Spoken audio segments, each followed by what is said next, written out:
మెంతెం కూర పిజ్జా చేయరా. ఏంది మెంతం కూరతో పిజ్జానా? మంచిదే, ఇంకా అరిటాకులతో పులిహోర చేయమని చెప్పలేవు. ఈ రోజు మన రెసిపీ వచ్చేసి సోయా పలావ్. మన భాషలో చెప్పాలంటే మిల్ మేకర్ పలావ్. వెజిటబుల్ తలిగించి జబర్దస్త్ చేసిన గట్టి చెప్తా మంచిగా నూరి 1/2 కిలో బాస్మతి బియ్యం తీసుకుని 2-3 సార్లు కడుక్కుని అర్ధగంట నానబెట్టుకోండి. సేమ్ అట్లనే మిల్ మేకర్ ని కడుక్కొని 10 నిమిషాలు నానబెట్టుకోండి. పెట్టుకున్నాం. ఇప్పుడు ఒక కడాయిలో 2 టేబుల్ స్పూన్లకి 1 టేబుల్ స్పూన్ ఆయిల్. ఊకే మధ్యలో వచ్చిన ఇంకో సంపంగికి పెళ్లి చేస్తాను నీకు. అమ్మో వద్దురా.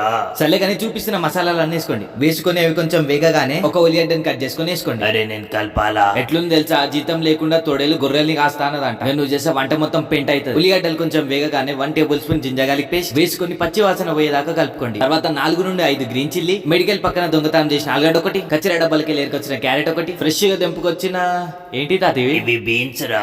ఒక బీన్స్ అంట గవి కూడా వేసుకొని 4 నుండి 5 నిమిషాలు మంచిగా కలుపుకోండి. తర్వాత నీళ్లు లేకుండా పిసికి మిల్ మేకర్ వేసుకోండి. గట్టిగా వేసుకోకరి, గట్టి వేసుకుంటే కీమ్ అయిపోతుంది. తర్వాత కొంచెం పుదీనా, పక్కింట్లోకి వెళ్ళి అడుకొచ్చుకున్న కొత్తిమీర. అరే నేను కూడా బీటెక్ చదివి ఇంజనీరింగ్ చేస్తారా.